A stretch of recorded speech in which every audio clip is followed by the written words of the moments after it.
Good morning, all, or happy lunchtime for my guests and others of you living in the future. And welcome to Kal-bardr's Corner for this episode of Coffee with Kal.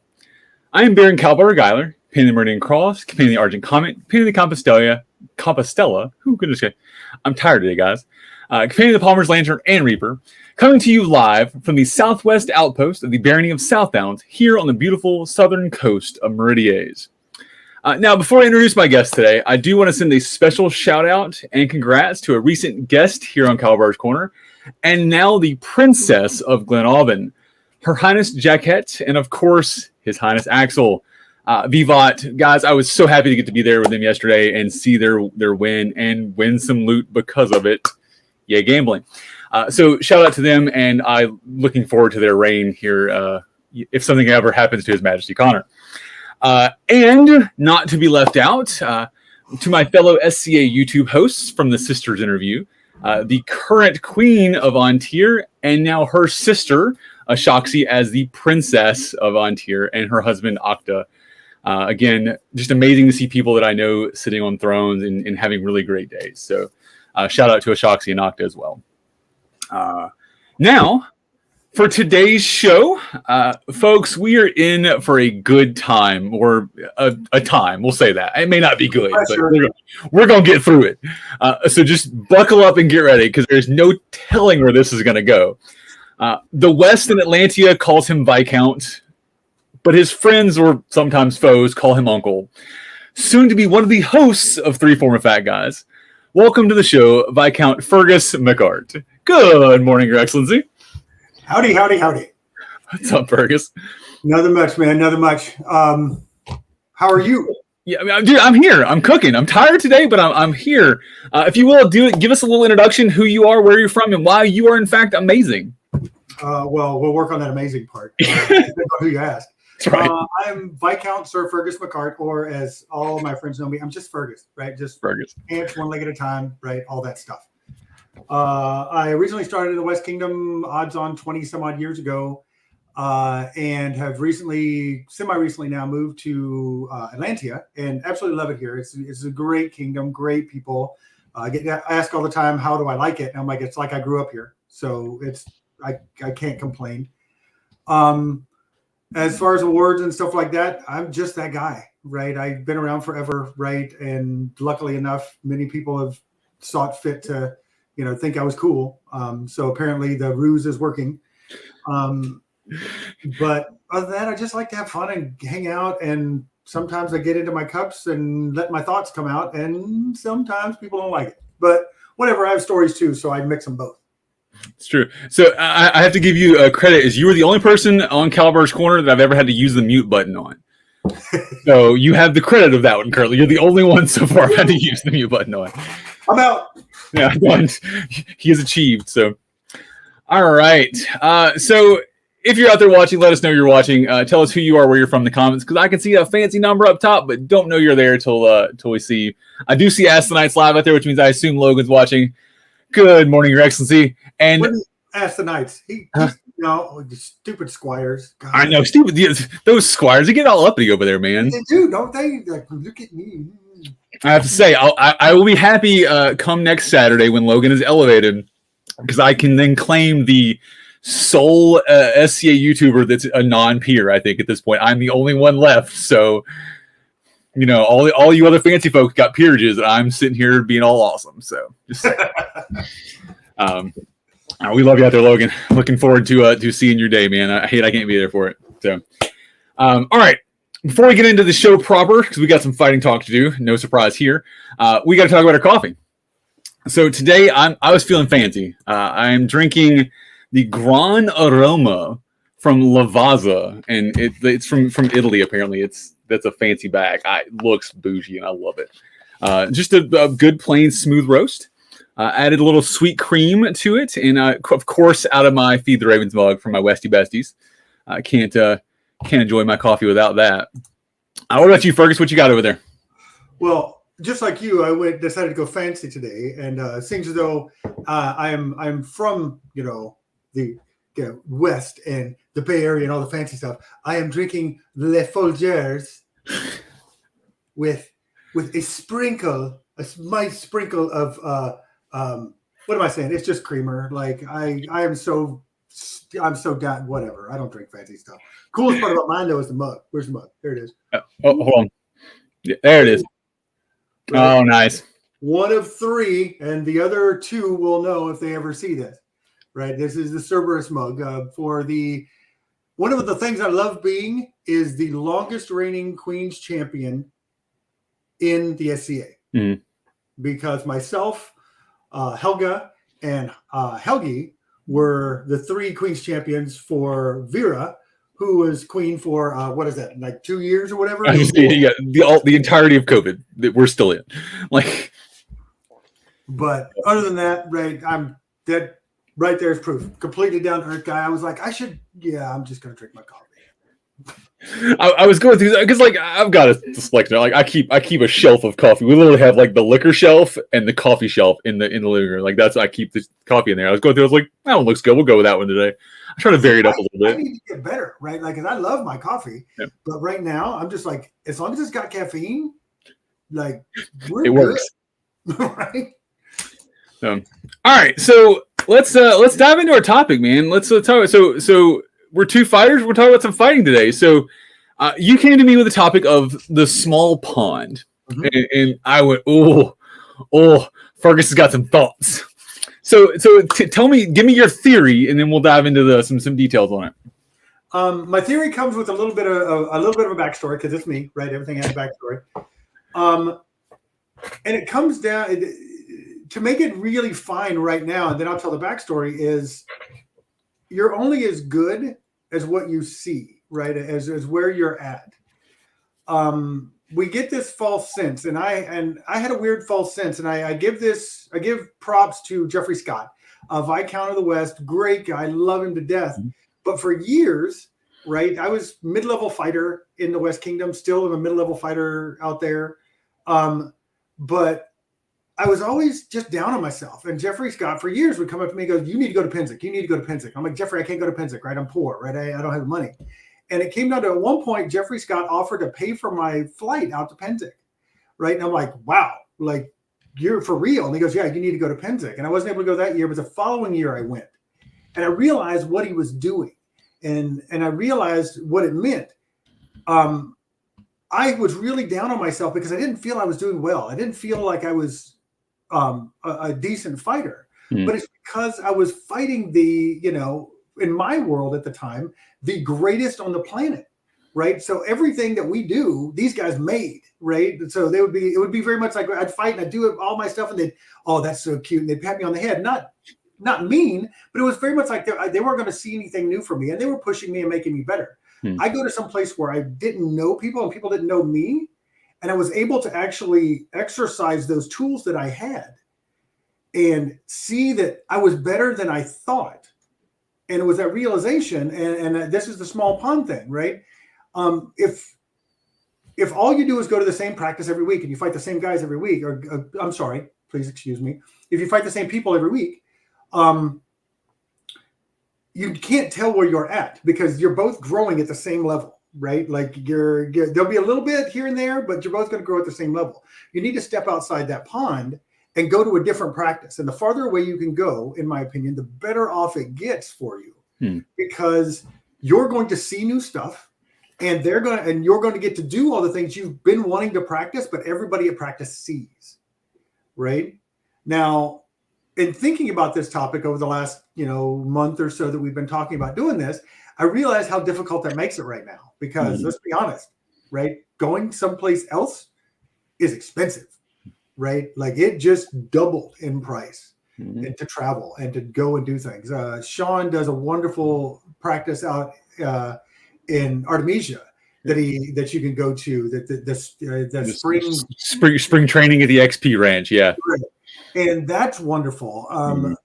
There are many out there, but you don't have to go that far.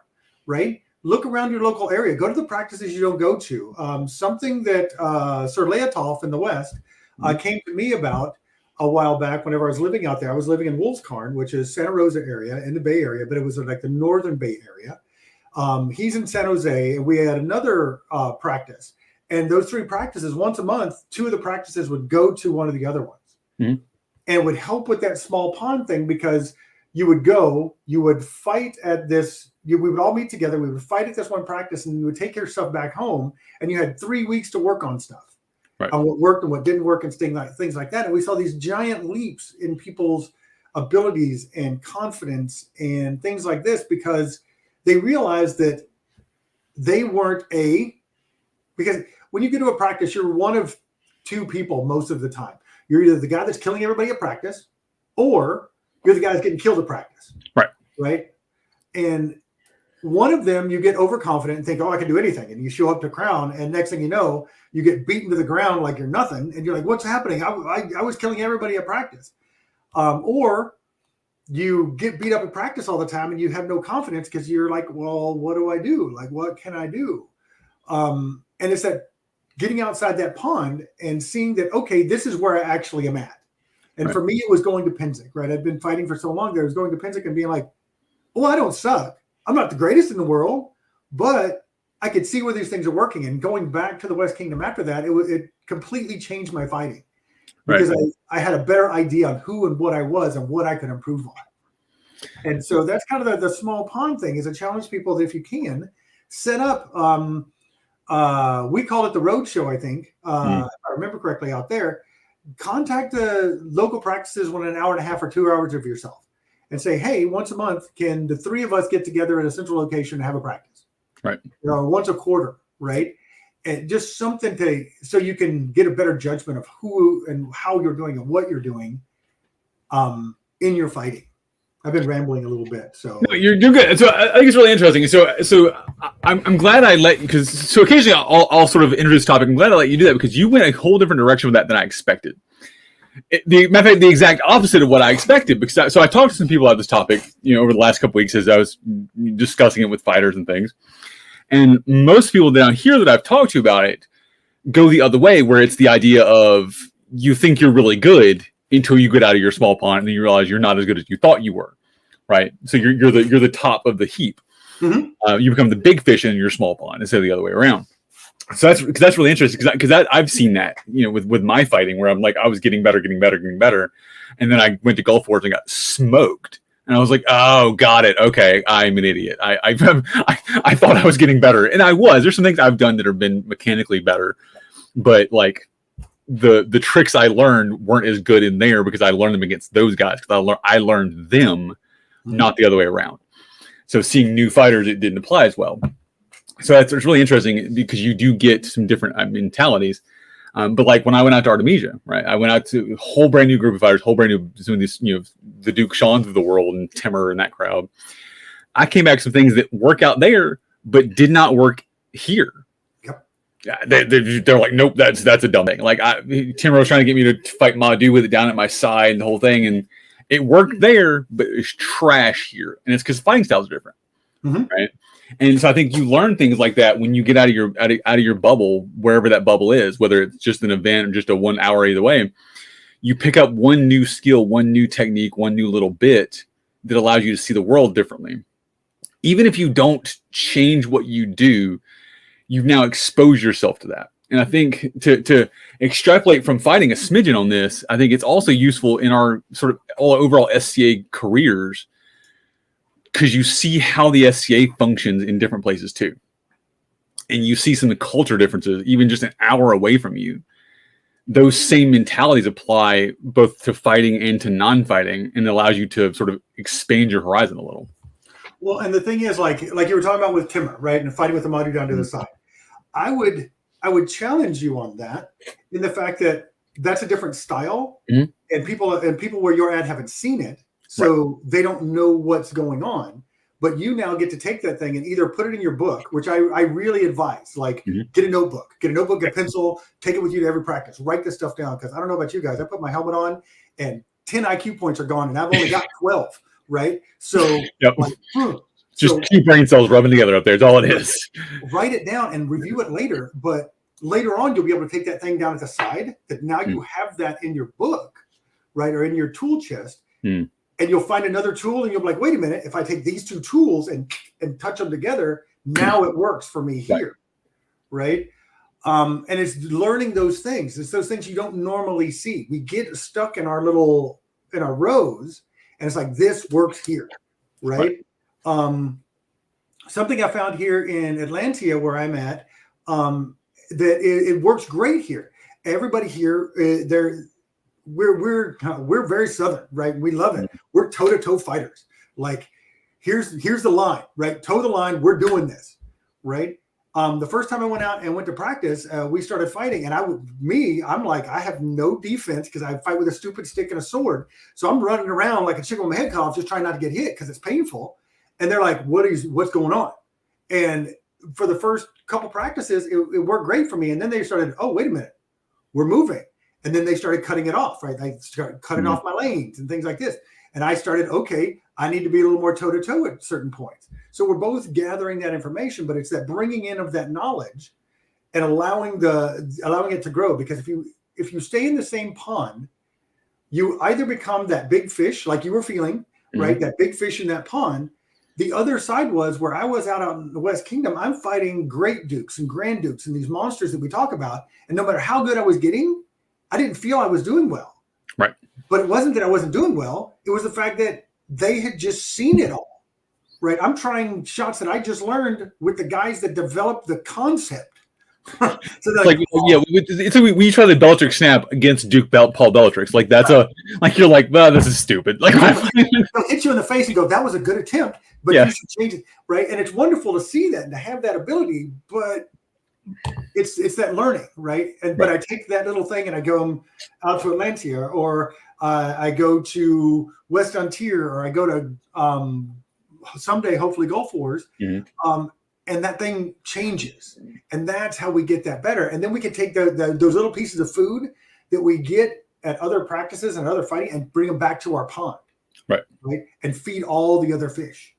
Right? Yeah, and that's, I think, a beneficial thing, especially you speaking as a knight. I think that's definitely a goal of the peers to grow the society, right? That's you make fighters better. So not only do you get to make yourself better in that case, but you're also getting to improve your other fighters, which is part of the goal of all of us. Like, we want to be better because better breeds better.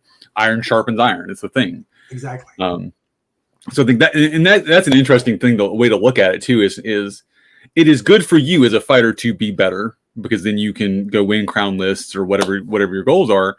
But it's also then helps the other fighters, because we all have to ramp the difficulty up as you get better to beat you. Right. You know. And that's another thing. Thank God this is a rambling show. Yeah. Like I said, anybody expect anything different than us rambling today, they're wrong. You're saying things and they're cueing things. So that's another thing that I've turned a turn of nomenclature that I've changed. To be clear, I have never beaten anybody but one person. And that was myself. Yep. Right. I've been granted victory probably way more times than I deserve, right? But that's a different. I would look at people. And when I talk to them about that, they're like, I don't understand. I'm like, you gotta understand. The person that you're fighting never has to lose. They could just say no. That's the wonderful part about our game. They could just say no. I'm not doing it. You can't have it today, silly rabbit. And because it's an honor-based system, you got to remember that you're not really beating them. They're giving you that victory, and it's a different mental place. And it means that the only person that you're ever challenging, you're ever fighting at that point, is yourself, right? And it makes you better. It causes you to get better because you get to focus on yourself, right? You get to be that person, like, I'm going to work on this thing. And then when you go to practice, right, you get those guys that go to practice and they're like, I love practice and I killed everybody today. And I'm like, that's awesome. What'd you learn? Right.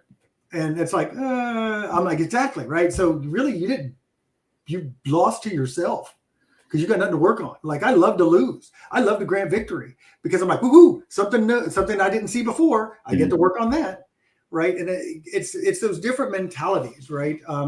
In a fighting culture, we get in that thing where it's a competition, right? And everybody's so focused on winning, and that's cool. That's fine if that's your jam. But for me, and I learned this, to be honest, I learned it from a great friend of mine, Mark Arundel, and I keep thinking about what he talks about and things like that. And I'm like, I just got to be better than I was yesterday. Right. And that's 100% victory, right? If I can walk off the field better that day than I was the day before, I don't care how many times I lost. I don't care how many times I granted victory. What I care about is, did I learn something, right? And that's what we need to be taken out of our fighting, right? That's, in my opinion, right? Less victory based and more, man, I'm getting better. I see that. I see this light. And, this thing that you're doing, let me help you with that. Right. My victories are training or helping other people and getting that thing when they hit me in the side of the head. They're like, and I'm like, yes, you did it right. That's cool. That's awesome. Now that you got it right, I got to figure out how to stop it. Right. Well, it's one of the things that Sean Thorfinn and Helga talk about in Coach's Corner a lot is the defining your own win conditions, right? Because a win's a win, right? Yay, the person fell down, I won the fight. But if the win is not improving you, right? Because you bested some lesser opponent or whatever, like or you got a lucky throw, like, but you don't know how you did or don't know why or whatever. You're not actually improving. You had a good day, great, but it's not really improving your overall fighting. So they talk about the idea of you can't win practice. And I think that's a really great thing to look at, especially in the small pond idea. If you're in a fighter practice where you're a better fighter than most, right? If you're starting to become that big fish in your small pond and you can't travel, because right now, especially gas prices suck, COVID sucks. These are things we're dealing with. A bunch of suck.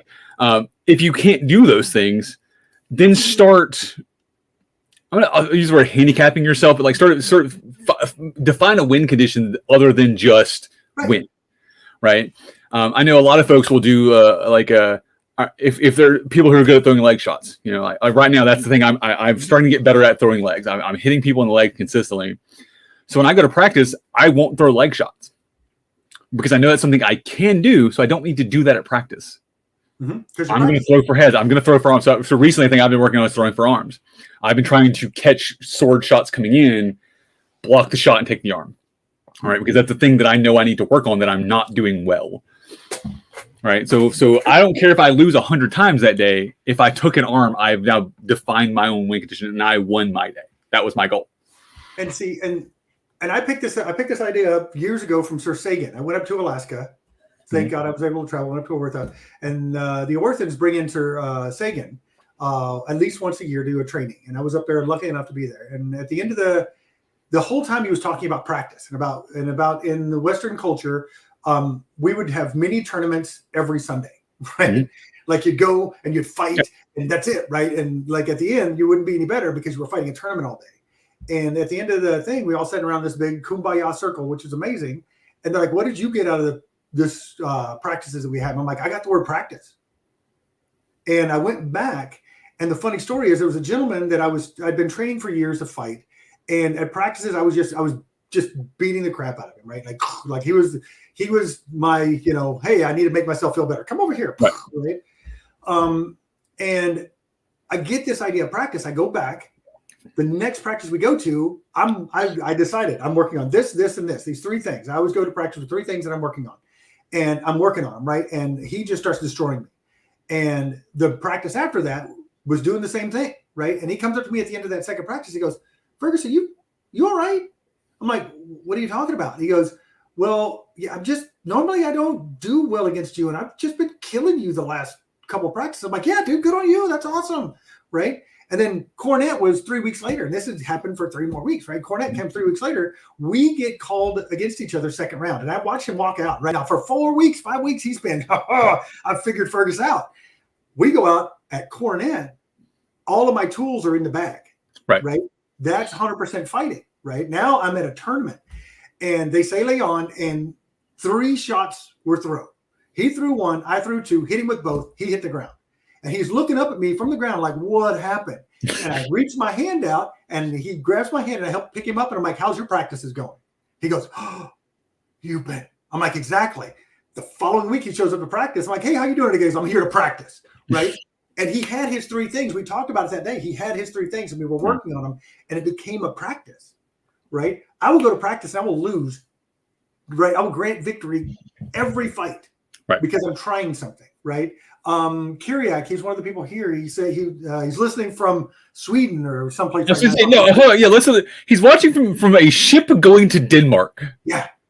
Okay, cool. That's awesome. I love that. So I go to practice right now. I'm really working on my off leg, right? I'm working on my leg, and I'm getting to where I can touch it, and where I can touch it almost at will. but I'm not putting power into it. And I'll hit him and he looks at me and I'm like, no, dude, that's what I'm practicing on, because I throw it. He hits me in the side of the head. I'm like, okay, that's a key, right? I need to figure out the key. I need to figure out all this stuff. And it's wonderful to have him help me with that, right? And that's how I see the people I go to practice with is we're there to help each other. And we do it through shock, awe, and pain, right? Like, you do something. It's pretty much our sport, actually. We learn from pain, I think. Yeah. You do something, and you keys them, and they throw that shot, and you're like, okay, well, where in there did you key on that, right? And have that conversation. But you've got to have that open dialogue with the people you fight, right? With the people you're there with, to where they can say, well, that you stuck your head way up when you threw this thing. I'm like, oh, okay, well, I'm going to try it differently next time. And bang, now you're going to hit me in the leg or something else. But it's knowing when to turn that off and turn that on and things like that, is being able to go, all right, at Cornet or at Crown or at such and such tournament. It's like, nope, today's not training day. And my advice is the week before at practice is not training day either. Right. The week before you go out there, and I do what I call fast and light, right? You're moving at full speed, but you're throwing lighter because you don't want to injure yourself and you don't want to injure anything before you're coming up to that big tournament. But you're going to dump all your cards on the table and see what is working. And that way you've got a week to refine that on the PEL, things like that before the tournament. But other than that, you should always be training. You should always be looking at stuff going, I can refine this better. And I've got a guy that I fight. I got a person that I fight with all the time. Excuse me when I do that. I got somebody that I fight all the time. And I think they can do better if I give them this piece of this tooling, if I can help them with this tooling, because you'll learn that for other people also. Right. So it's that small pond thing. Get outside your pond. And like you said, if you can't, because of what we're going through right now, right, for lack of a better way to put it, handicap yourself, right? I need to learn how to use this hand, right? My left hand. My left hand, I could cut the thing off. It's like, dumb. Yeah, it doesn't. Stabby stick, like, it's useless, right? So I need to learn how to use it better. I also need to learn how to use my Danax better and my great sword, and that's what I'm going to be working on. Because here in Atlantia, they in finals they tend to change things up and have multiple weapon styles, which is awesome. Right. Guess what? If someday they want me to fight in Crown, I gotta have all my ducks in a row, right? So it's what you do. You always work on making things better. You always try to do that thing. And you also said something earlier that keyed me on another topic. So after we wind down on this one, I'll ramp back into that one. I was going to say, yeah, so hold that thought, because I want to bring up something that Logan put up in the comments here that keys off what you just said there. So the idea of changing, if you fight a weapon style, or changing up styles of weapons or from a system. So if you fight like Madu, for instance, or two stick or whatever, changing your style where you're moving that sword. So Madu down versus Madu up, one sword inverted, whatever. So because that not only are you changing what you have to know, you're changing what you have to be able to throw with that weapon. So you're not changing your weapon system, but you are changing the style so that when you're faced in a weird situation or have to do a different thing, you are able to adapt to that. And I mean, Logan fights Glaive a lot, and that's a whole thing in itself. I've watched some Glaive fighters, watch some of his fights, and I see, you can watch when he starts some of his fights that it changes how he approaches the fight depending on what his opponent has. Mm-hmm. His Lordship Kikuchi down here in Meridian does the same thing. He comes from a karate background. He's a black belt in some martial arts, and he fights Glaive. I've watched Kikuchi change his entire stance based on his opponent, because he knows if that guy's left-handed, that this person's sword and shield, this person's another Glaive fighter, he has to fight it differently. It's a different fight because it's a different opponent, different skill set he has to deal with. And doing that during practice helps, and there may be something where that different stance works better against certain things that you didn't think about, mm-hmm. for you, right? And that's, again, something you can do in your local practices. That a practice thing is changing it to a less good weapon style that makes you then learn it. Yeah, you the only way to get better at doing something is to do it, right? And the problem is, a lot of times people will get to a certain point in their fighting and they're like, I feel comfortable here. Well, that's the problem, right? Don't feel comfortable, right? Continuously challenge yourself, and to you're not going to get any better by doing the same thing over and over again. You'll be the best person in the world at this one little niche. That's awesome, right? I've known super dukes, and I've seen them that fought one style, had 3 shots, and there's a super duke down here, and he says it funny, and I know he means it funny, but he's all, yeah, I'm really good, and I got 3 great shots, and I'll be way better once I'm down to 2, right? And because he's perfected them, right? They're absolutely perfect. He knows the timing, he knows it all, right? And that's awesome idea, but for me, right, I would rather semi be decent at like 72 different things, right? Because then if my opponents are like, hey, I want to do this fun thing today. All right, let's go, right? Like, woohoo, right? It comes down to whatever you're after, right? If you're after that, getting to the end, and the end for you is the title of Duke, you focus, right? Become the perfect machine, right? And perfect everything. If you're wanting to just be the guy that's out there having a great time, have a great time, but understand also, and this also comes for the unbelts. You're kind of stuck in a catch-22 there, right?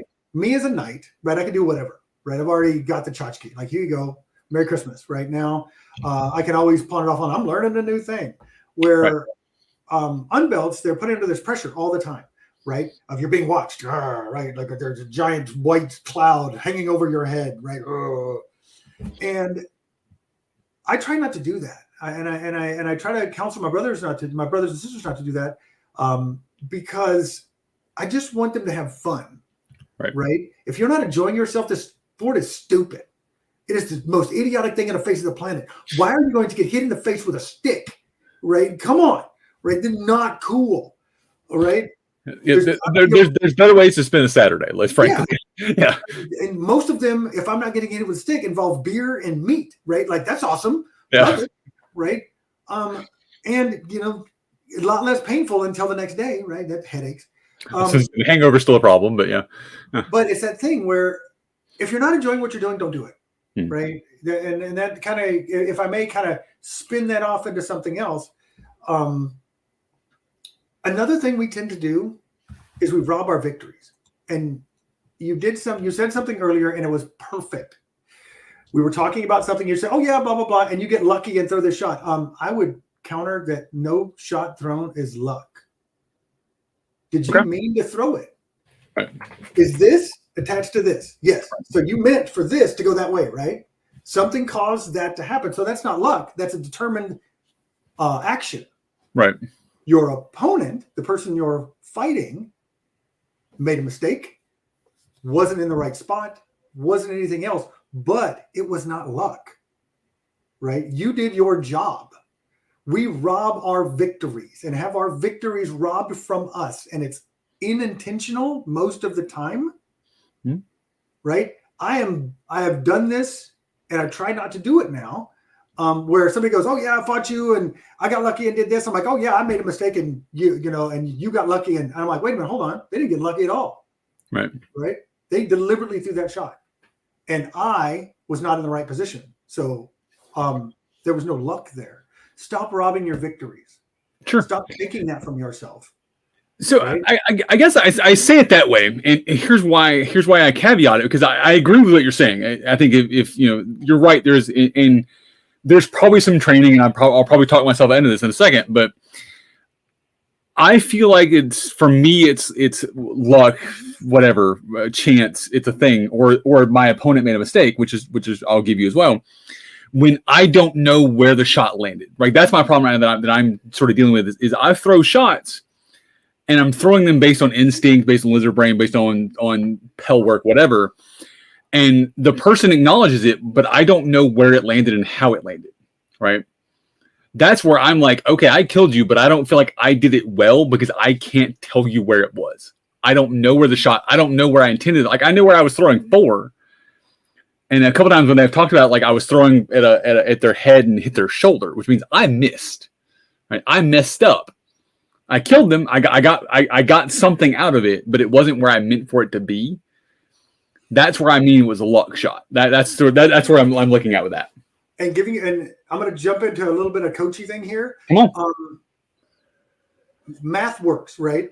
Sure. Our brain and the signals that have to run from our eyes into our head and back out sometimes get inhibited, right? You've been fighting now long enough that you're developing that lizard brain, right? You're developing the thing where your body reacts. And that is a good place to be because your body is starting to take over and do the things that you practiced 10,000 times, right? So I would still counter that it's not completely luck.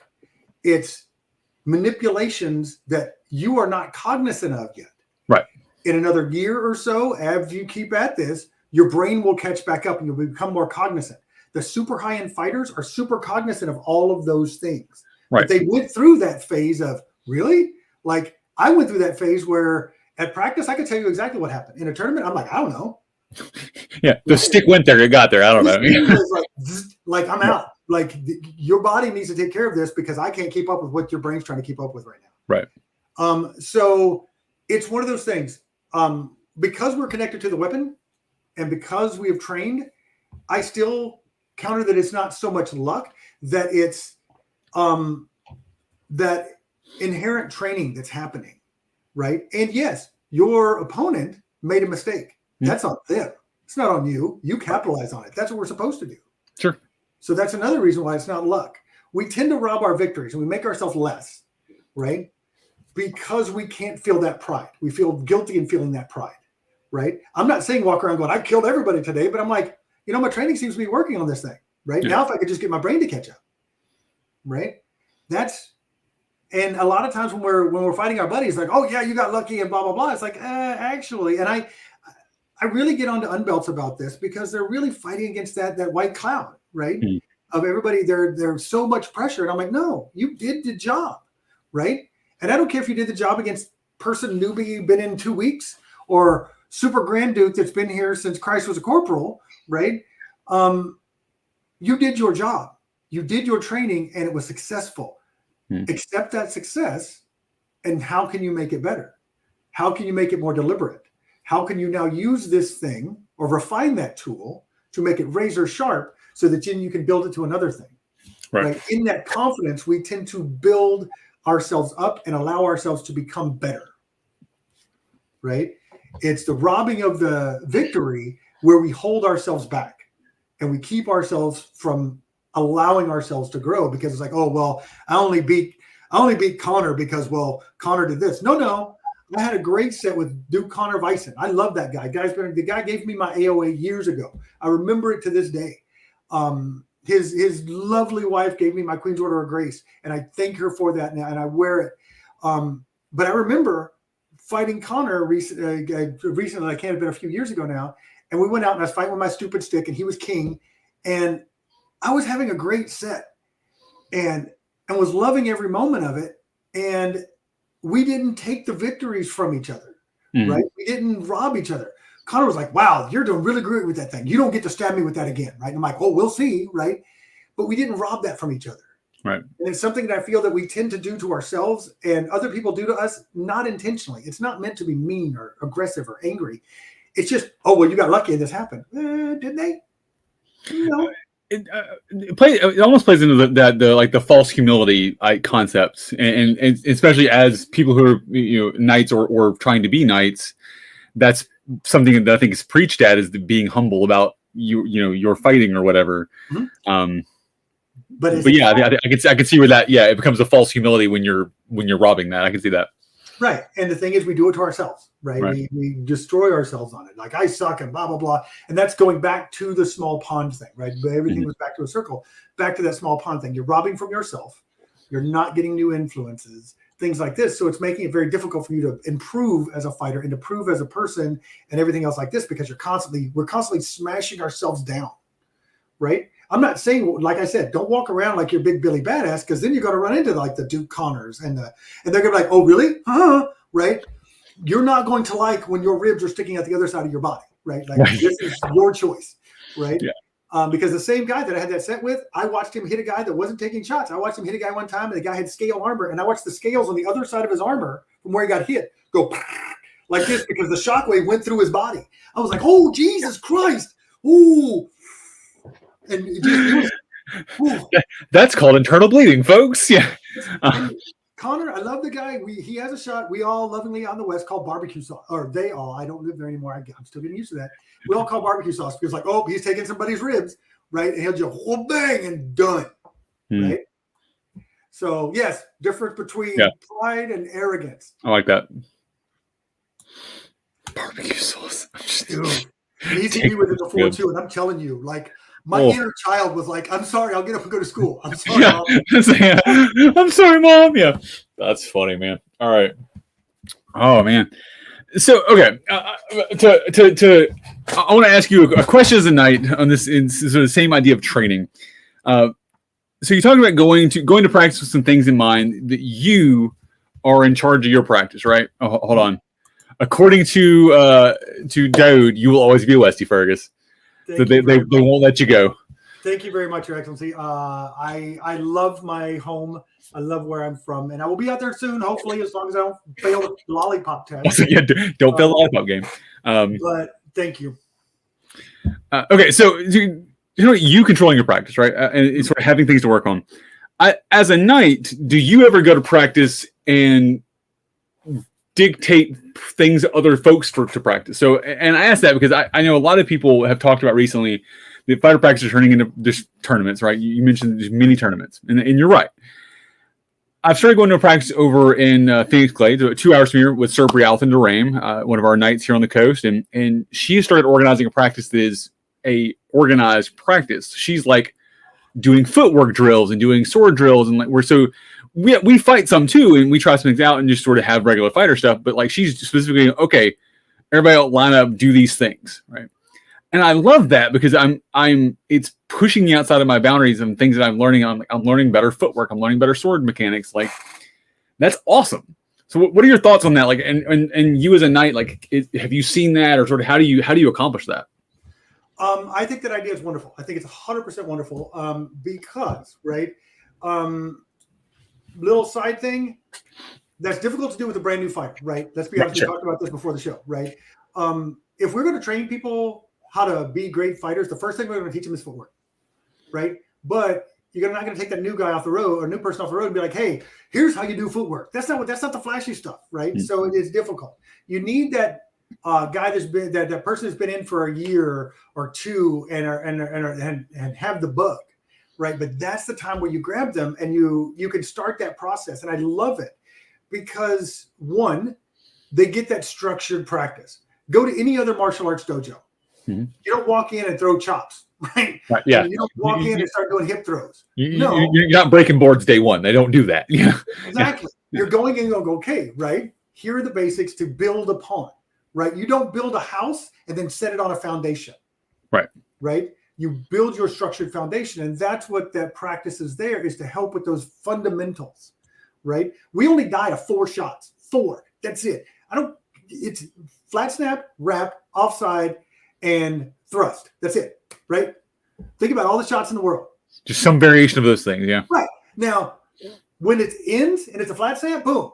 Now, I can throw all kinds of crap in the middle, but it's just a flat snap with a bunch of salad, right? That's it, right? Same way with offsides, same way with the wraps, right? So you work on those fundamentals, right? Perfect that wrap, and then you can put the stuff in the middle. Then you can throw the Molinet. Then you can throw the back blade. Then you can throw all this other stuff. And that practice that you're going to, I think, is a wonderful thing because it's building on those fundamentals. Right. It's building on those things that you now have a foundation for this home, this house that you are building to flourish and thrive. And you're not building it on this one little stick that when that stick snaps and you find that person that goes, oh, I know exactly what he's doing, and can stop that one fundamental you have, that your whole house collapses. Right? You have other structure. As far as me doing that, right? On the West, I was able to do that a little more. Here, people are getting to know me better. Sure. Good or bad, right? Like, but welcome to Atlanta. This is Fearghus. Right in your face, right? But it's doing those things. The way I've started doing that, and I've talked to Kyriak about doing the same thing, is when I go to practice, I ask people, what are you working on today? Right. Like before we start our set, what are you working on today? Right. And like Kyriak just broke through that mental barrier because I walked up to him and I'm like, what are you working on today? He goes, well, we'll talk about it later. But he was still in the mentality of, I know what I want to work on, but I don't want to tell my opponent because I want to see if it works. Right. I want to see if I get that victory. And 2 practices ago, when we were practicing, I'm like, what are you working on? He goes, no, I'm going to tell you. And I'm like, ding, right there. That was the realization. It doesn't matter. If I know about it, then I can help you along that path, right? If you're working on throwing your offside, maybe I leave it hang out a little more. Maybe I present it a little more because I'm in armor, right? It's going to sting a little bit, but I'm going to give you that thing because it's a practice and I'm not worried about it, right? Because I win practice when we all leave better, right? And then as you start hitting it more, I start drawing back, right? And making that hole smaller and forcing you to get better, right? And I do the same thing. I'm like, we fight all the time and I'm working on that offside leg. And then he'll tell me, he's like, you touched it again. I'm like, I know, right? Now I'm working on power, right? And he goes, cool. But it's finding those people you trust and then doing that thing. 100%, I think we need to do that more. 100%, like thousands and thousands of percent, we need to do that more, because if we're dedicated to getting better and to making and helping those people around us get better, that's how we do it. Not just pounding them in the face with a stick. Like when I came up, right? I got to be honest. I loved where I came up, but it was, hey, I'm at practice this week because I survived last week. Right? The Dukes of the world didn't kill me. That's the right. And there's this new thing. I don't want to call it new, but there's this wonderful growth that's happening of people going, maybe we want to help people get better in a different way. Right. And I'm like, awesome. Yes, that's the thing. One, I get to, because the other thing I tell people all the time, right? You go to practice on Sunday. You're fighting a mini tournament on Sunday. Guess what? You got to get up and go to work on Monday. Mm-hmm. And if you got a broken arm or something like that, guess what? You ain't going to work. Right? So I'm not saying go light at practice. What I'm saying is be controlled and go out there with a purpose, with a reason.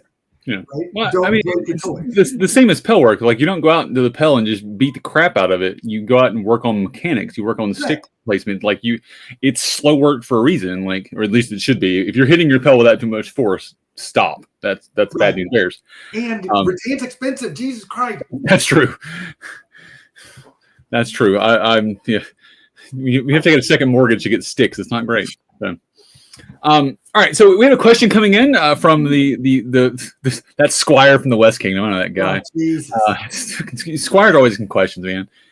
So Fergus, how did your fighting style change when you lost the weight? And did you have to sort of learn it all over? And my fighting style didn't change at all when I lost the weight because I'm still a big it's bullshit. I can't even get that whole statement out without the bullshit coming out. As a 400-pound man fighting, I'm going to tell you right now, padding, I had it, right? So I was a firing platform. I was a turret, right? I would take my ground and I would stand in it. And if you got in within my killing box, I would smash you to the ground.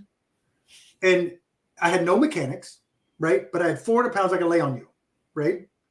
Then I lost half of that, gone, right? Unfortunately, I've gained some of it back, right? But I realized bones are close to the surface, right? And so that shit hurts. Footwork for me was right here. I killed myself. Oh yeah. I killed myself at a practice because I'd loaned somebody my gorget, right? And this thing, that hurts. That hurts. Right? I saluted myself to death. Yeah. But I realized that footwork is the key, right? I tell people all the time, right, that it doesn't matter the weapon style I have. It doesn't matter the weapon style you have. If I'm standing in a place where you can't kill me and I can kill you, if I got a toothpick and you have, thermonuclear device, right? If you can't get me, I'm fine. Right. So it changed drastically. And now in my training, even with larger fighters, even with people that are, larger fighters, I try to work with them. And I'm like, even big, you can have footwork. You can have this thing. It may not be as much as you want, but you're going to be able to utilize space better. One of the terms I heard recently was the fighter didn't hold their nightly ground. And the next sound out of my mouth was, I'm a knight, and if they want that ground, they can have it. I'll take it back from their cold dead body, right? Because, it comes down to being able to utilize the tools that you have. Bigger guys, and we can both speak from this, bigger guys, we tend to hold our ground, right? This is mine. You can't have it. Yeah, I used to fight with a 40-inch sword and a kite shield. Yeah, right. I don't want to move. I'm good. You were artillery. Yeah, right? You were major artillery, right? I was the same way. I had my big old strapped heater and my 36-inch sword, and I'm like, come on, right? Because I'm going to tuck up, and as soon as you come in, you're going to worry about that shot coming, right? Mm-hmm. And that is where I would do it, and I could do that all with just my arm, right? I had no hips, I had nothing, right? I just, right now I've got they were there, they were just hidden and buried, right? Yeah. Now I've got to have my hips, my feet, everything needs to be in sequence to make it function properly. And so, yes, Logan, my fighting changed dramatically, and it all came down to footwork. And I think Mark Darendale, because he preached at me for years when I was big. You need your footwork. You need your footwork. And I'm like, yeah. He was right. He was right, 100%. Turns out being a Duke gives him like he knows things or something. It's weird. Well, being a guy that's been training and fighting since, sure. I think he was fighting his umbilical cord while he was inside his mom. Like that's how much he's been fought. Like, he's doing pel work in the womb, right? Yeah. Right? Yeah. It's one of those things where you find your thing, right? You got to find your niche, and then as your life changes and as things change, be able to change with them, right? I still don't mind toe to toe with somebody, right? I'll fight that big guy style, right? Because I know I still got it in me. I just got to put a little more there. But now I have other tools, right? It's just it's finding new and better. I don't even say better, new tools. They're different. Every tool has a use. You don't grab a hammer when you need a screwdriver. Exactly. The same concept, yeah. Exactly. And now I'm using a lot more screwdrivers. Like, get away from me. Don't get to touch me because you got me tan and you're trying to hit me. No, bones. Like, I loaned a guy. I had a helmet. I'll tell you a quick story. I had a helmet. One of the guys in my practice, a super awesome guy. I love him to death. He is now knighted in the West Kingdom. I came out and I had this helmet that I bought from Acer. Padded it up. It worked perfectly for me, like a glove, right? And I go out and I was fighting him and I realized I legged him and he couldn't look up because the back of his helmet came down too far. And I'm like, here, try this one on. So he put it on. It was like it was built for him. I'm like, oh, you suck so bad, right? But his gorget was wrong. And he had this little dog collar gorget. I'm like, here, try mine. And I've got this bishop's mantle that came out, right? And so we traded helmets and gorgets. Yeah. I was almost say Gamazin. We traded helmets and gorgets. So I put his dog collar on and we went out to fight. And I walked out and I had this salute that I used to do where I come out and I go, ready to fight, right? Have my knight's chain on, like the whole bit. I walk out and I go, okay, you ready to fight? I go, sure. And I go to salute. I go, tonk. And I hit my knight's chain, which was laying across my collarbone, which was not protected by my bishop's mantle. I'm going to say your mantle wasn't there. Yeah. Like, good. And I turned to walk off. And he goes, what happened? I'm like, I'm dead. And he goes, what are you talking about? I'm like, I just hit myself in the collarbone. Like, how do you skinny people do this stupid game? Like, that hurts. Like, I had a knight's chain bruise across my own collarbone from a salute. Right? Right? I miss being fat sometimes. I do. Yep. Right? No, it's tonk. It makes that sound. Like, no. It's a dumb place for a bone to exist, frankly. It doesn't need to be there. Extra. Yeah. That's funny. All right. So one comment from Linda real quick. I think it's a great idea, Linda. Changing our idea from fighter practice to fighter training. And we're not going to change the culture of the SCA to change the name, but fighter training. Right. What's that? I think that's a cool thing. Right. And that's exactly what we need to do, right? Quit fighting tournaments on Sundays or at the end of practice. Like, hey, we worked on a bunch of things today. Let's have a bear pit, right? Yep. Always end it with a bear pit and be like, okay, get it all out. Like, leave everything here on the table right now and then go have a beer later, right? Right. But that's what you do. But during that time, utilize those moments, utilize those things. Get a book with a pencil and write stuff down. When people say, hey, try this thing, write it in your book. And then when you leave, later on, 3 weeks later, when you're like, oh crap, I remember that, right? That you're not going to remember 3 weeks from that, right? We're just not. So that's oh my God. I had so much information thrown at me as a young fighter that I lost like an idiot, right? I would have been so much better if I'd have just shut the hole under my nose and opened my ears. Yep. Yeah, that's yes. Talk less, listen more, write things down. I like that.